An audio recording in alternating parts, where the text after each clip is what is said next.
Right, welcome ladies and gents. We got our first look at It. Welcome to Derry. This is our first official look. We've got first behind the scenes images, etc, etc, etc. So I thought we'd take a look. This is on Entertainment Weekly. And I will say just from the off, guys, I quite like the It films. You know, especially part 1. Part 2 was a little bit, I don't know. It wasn't as enjoyable as the first one, but nonetheless, I still enjoyed them. And I think Skarsgård did a banging job as Pennywise the Clown.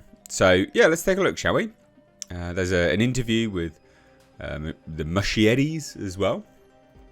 But it says here, so in the second interlude of Stephen King's behemoth horror classic It, adult Mike Hanlon visits his cancer-stricken father in the hospital, and Will Hanlon begins to weave a tale, one that he long kept from his son's ears. He begins his story decades earlier. This is important because this is the basis of the series, by the way, obviously. He begins his story decades earlier with his service in the Air Force at a nearby army base. Will and his comrades opened the Black Spot, which is a nightclub and watering hole that cater to black patrons. One horrific night, members of the Maine Legion of White Decency, a radicalized white supremacist group, swarmed the venue and burned it down, killing numerous people trapped inside. So Mike discovers that this event to be an earlier sighting of It, right? The Pennywise the Clown. The shape-shifting, kid-devouring entity that now torments his childhood friends of the Losers Club. While typically choosing the guise of creepy clown Pennywise, it appeared before Will in the form of a giant bird to snatch a victim in its talons amid the chaos around the burning black spot. And so you see a little bit of, you see the army individuals here, which you can see. And this is Rudy Mancuso and Jovan Adipo. Cool, good, period correct, looks nice. It all looks good. This looks great. But then we have, here we have it. We've got Chris Chalk. Again, sort of, the army, etc. Looks good. This all looks great to me, I think. Now, continues further. And it says, this is just one story that Mike unearths as he attempts to track the It entity years-long reign of terror in Derry. Presented in King's novel through the character's research, collectively these interludes, interspersed between the main story of Pennywise and the Losers Club, became the inspiration for It, Welcome to Derry. So it was those little stories, the history, basically, of the clown, which I think is really smart. I think it's a really smart way of doing it, genuinely.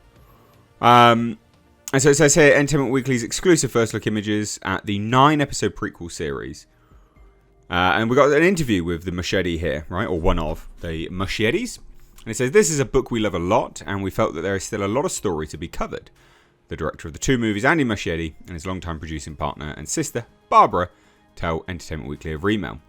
It's so rich with characters and events, we thought we would do justice to the book and the fans by going back into this world. Specifically, we're telling the stories of the interludes, writings by Mike Hanlon based on his investigation that includes interviews he conducts with the older people in the town. In Welcome to Derry, we touch on the usual themes that were talked about in the movie. Friendship, loss, the power of unified belief, but this story focuses also on the use of fear as a weapon. That's fascinating. Which is one of the things that is also relevant to our times. I think that's really interesting, actually. That is a interesting sort of thematic way to look at things. Anyway, of course, there is more here. Nice, period correct. Love the look of the American car on the back. That's awesome. How sick is that? A little bit more here. So we've got Taylor Page and then Giovanna Depot. So the Muschietti duo, who developed the series with It, Chapter 2 scribe Jason Fuchs, shifted the timeline of their It movies a few decades later than the setting of King's books, so It, Welcome to Derry follows suit. The main storyline plays out in 1962, which is the year the Black Spot burned down, whilst the book places that particular tragedy in the 30s. That means we're 27 years before the events of the filmmaker's first It movie, which featured Chosen Jacobs as little Mike Hanlon, a role taken over as an adult in the sequel by Asaya Mustafa. So, it makes sense that they changed the time period because they changed it for the movie. So, yeah, kind of like a necessity, unfortunately, if you're going to follow it into the same canon. as the movies, which it is the same canon. So it has to, yeah, I mean, it has to, basically. There's no other way around it. Anyway, it says, 27 years is the dormant period of Pennywise, the Machetes write. It's a different part of American history with a new set of fears for children, as well as adults having in mind the cost of the Cold War. Our baseline is 1962, but we do a few jumps to the past every 27 years when it appears. Its cycle is marked by 2 catastrophic events, one at the beginning and one in the end. We're using the black spot as an event in which many stories are built around. So, one would imagine that there's going to be heavy sort of themes of racism in this movie. I would imagine. It's this TV show, not movie, sorry. Which, that's fine. It's interesting, that sort of time period. Just, hopefully they don't, like, ham it up. So it becomes this weird, like, virtue signaling event, basically. That would annoy me ever so slightly. And you can see here, a different generation of kids are plagued by the monster of It. Welcome to Derry. Cool. This looks like a movie theatre. Or a school hall.